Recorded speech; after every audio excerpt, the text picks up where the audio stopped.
Blog Talk Radio.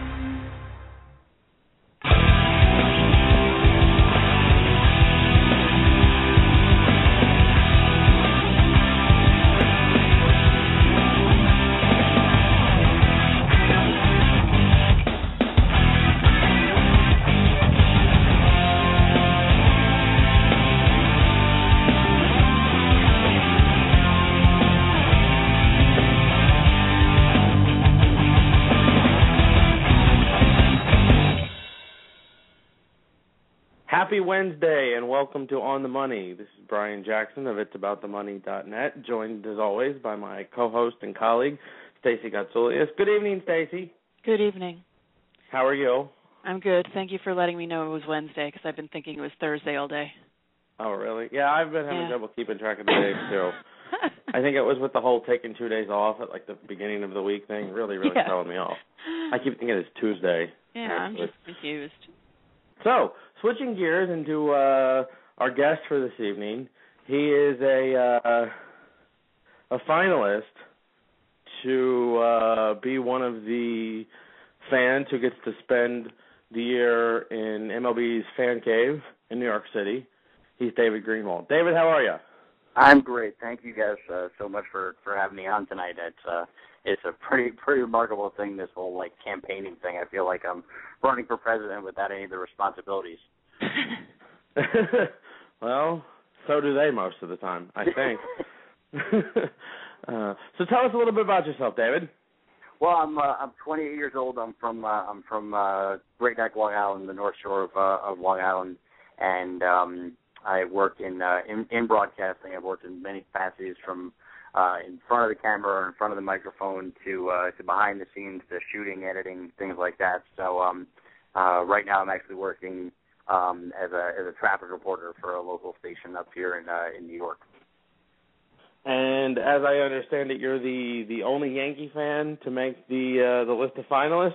I am one of 3 Yankee fans, but I'm the only New York Yankee fan. Oh, I know. There's 2 of them, I think, and they're both out in California, so they're doing kind of their own thing. And so as a New York Yankee fan, it's a unique thing to be just in New York. I mean, the guy, Eddie Bada, represented the Yankees. He was one of the final 10 last year. He was from L.A. He's originally from New York, but he was from L.A. when he entered the contest. So for me, it's a little bit more interesting to be the only Yankee fan from New York who's trying to stay in New York and represent the Yankees. Okay, so tell everybody what they need to do to go vote for you. Oh, yeah, so basically the contest right now is there's 52 finalists right now, and it's going to be whittled down to 30 on February 13th. So from now until then, fans can go to MLBFancave.com, click on the vote tab at the upper left, find me under David Greenwald. My Twitter handle is @DaveGBroadcast, and you can click and vote as many times as you want, any time of day you want.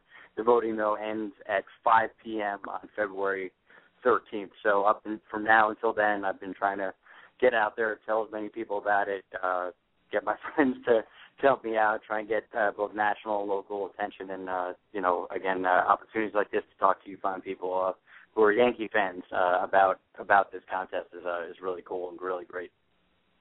And it occurs to me that we may actually have some listeners who aren't immediately familiar with what the Fan Cave is. So real quick, just explain what it is you're trying to do.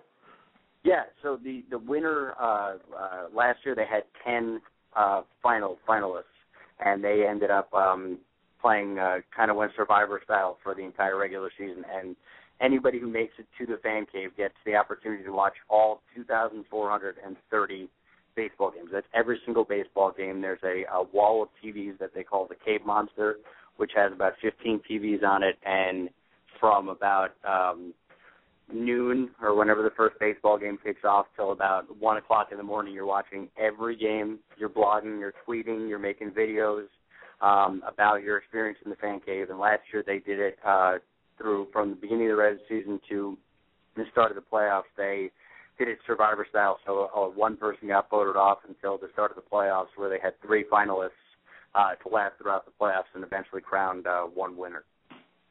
Are they doing the same format this year? Because I didn't pay any attention to it last year, I'm not going to lie. But I was sort of familiar with it from the first year, and they only had 2 people in there all season, right, the first year? Yeah, for first year they just had 2. Last year they wanted to mix it up. This year, I've heard various things from it being maybe 10 or maybe 3. So I'm not sure how they're trying to figure out the finalists. But the next step after this top 52 is to take 30, and those 30 get to go to spring training in Arizona and kind of fight it out there and stake their claim there amongst, first time everybody being face-to-face, first time everybody getting a chance to meet each other, show off yourself in person to the higher-ups who are running the Fan Cave competition, and then from there it gets cut down to the finalists who will end up watching all the 2,430 baseball games this year. And, sorry.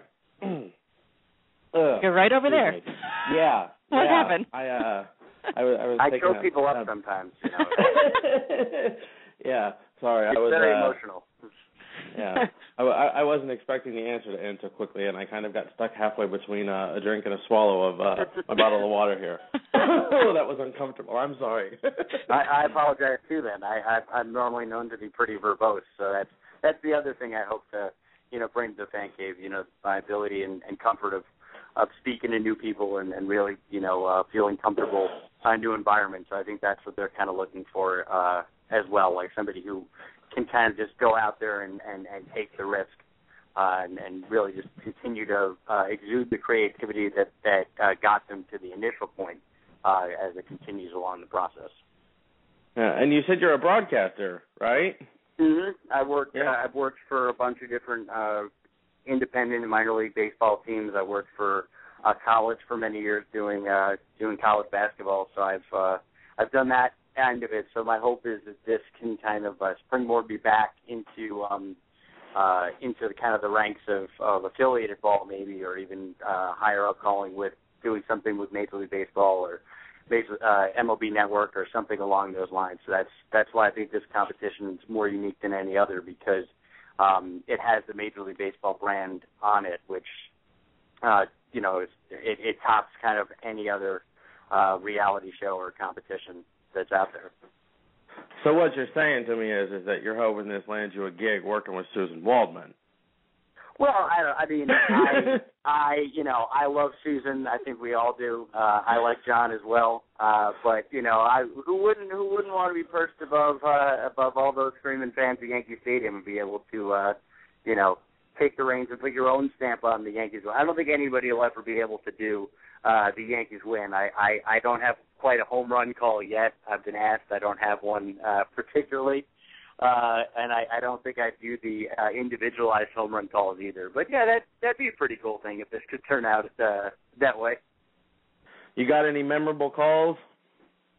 Probably the 2 most memorable calls I had were I called the game and the bottom of the 9th at home, walk-off grand slam.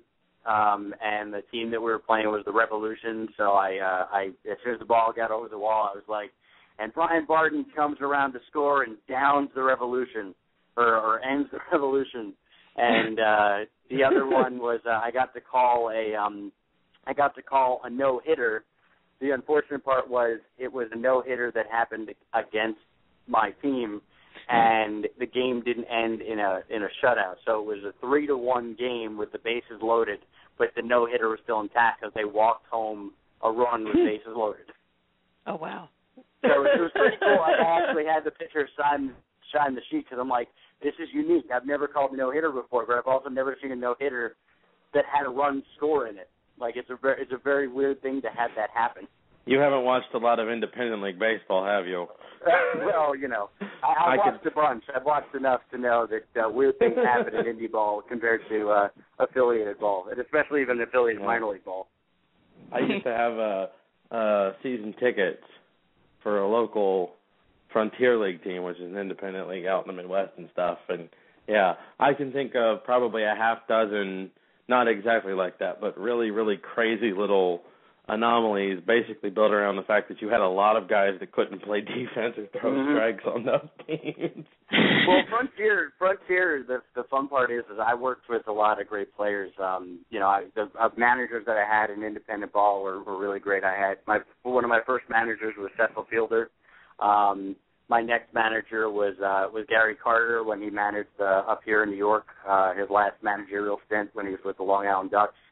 And I also had Tim Raines and Ron Karkovice as my manager and coach when I worked for a team in Newark, New Jersey. So I've been able to work with a lot of very cool managers. And then as far as players go, the last team I worked for in Newark, the clubhouse had Scott Spezio, Armando Benitez, Edgardo Alfonso, Carl Everett, Elijah Dukes, just to name a few. So to be around former All-Stars, could have been All-Stars, and all these players trying to make their way back up. A guy who I was around not too many years ago, Lou Ford, who plays for the Baltimore Orioles now. I got to get to know him when he was with the Long Island Ducks also, and that was after he had played with the Twins, gotten released, worked his way back up through Mexican League and international play, played back in the U.S., and then finally got a chance to go back with the Orioles last year.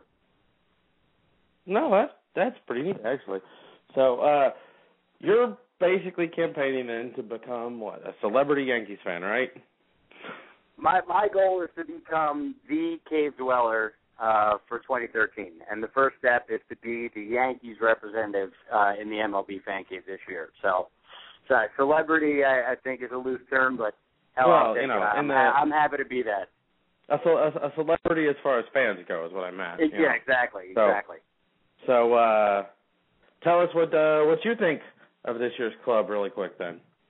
Well, I think there's going to be a lot of changes. I mean, for Yankee fans right now, you have to kind of delve a little bit deeper into this whole changing of the guard thing. I mean, we lost the core four a couple of years back, and I mean, you still have Cheater, you still have Mariano, but now it's all on Mariano's shoulders again because you don't have Soriano there anymore. You don't know what you're to get out of Euclid. And also I think Yankee fans have to warm up to the fact for the second time of a Red Sox putting on pinstripes. So that'll be interesting to see how this new stance and another guy at 30 who's a competent player as opposed to the platoon of Chavez and that we had last year.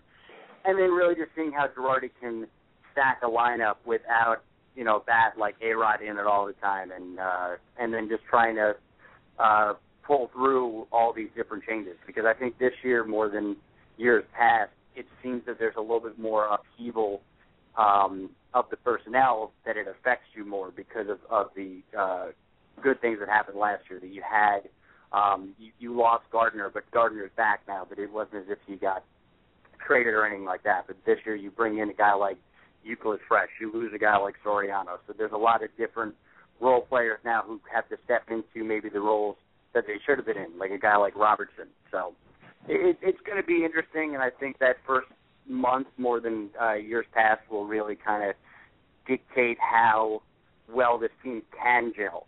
Normally they say April baseball doesn't matter. I think for the Yankees, April baseball has to matter in order to just figure out chemistry and everything else like that. Well, if the Fan Cave thing doesn't work out for you, that's good stuff. You might have a future in blogging. Thank you. Good stuff. All right, real quick again, tell everybody what they need to do to vote for you.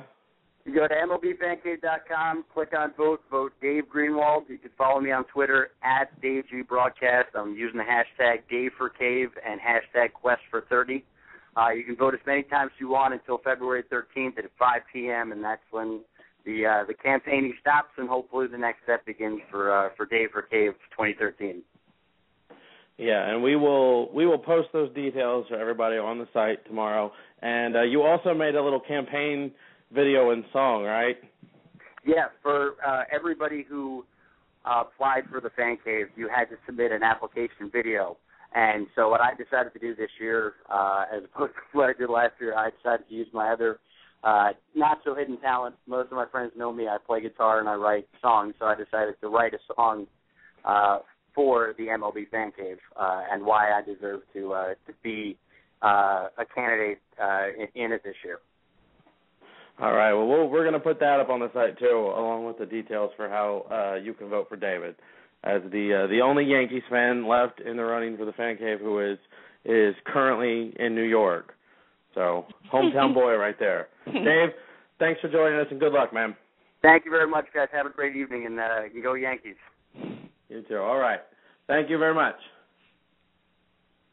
You know, the Fan Cave thing's really kind of grown on me a little bit. Yeah. I was really, it was really not my thing when they first sort of announced that they were doing it. Right. Well, I was just mad at the whole. It seemed like it was more geared toward men when it first happened. So that angered me a little bit. But then I visited it September of 2011, and they gave me and a bunch of other people a tour, and it was kind of cool. I don't know if I could deal with.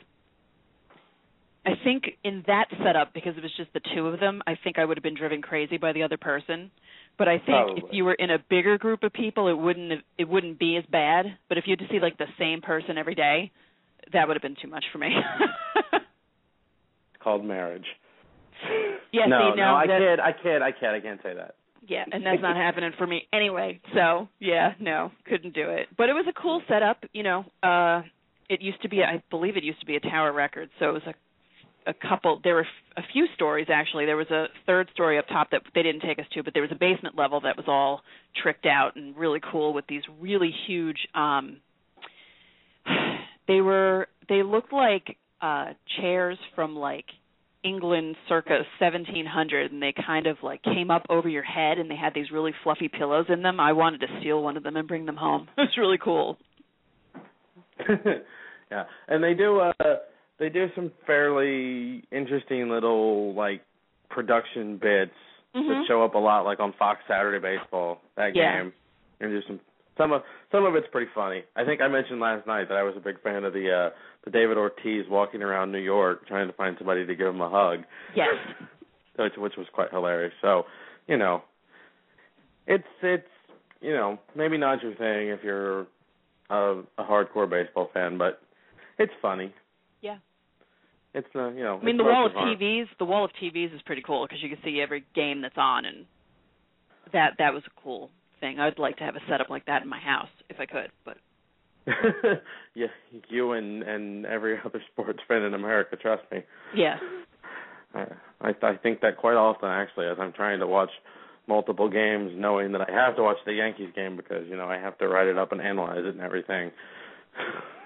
Quite often wish for about 6 TVs, but I think the electric bill on that would kill me. Forget the TVs. The electric bill alone would be a real killer around here.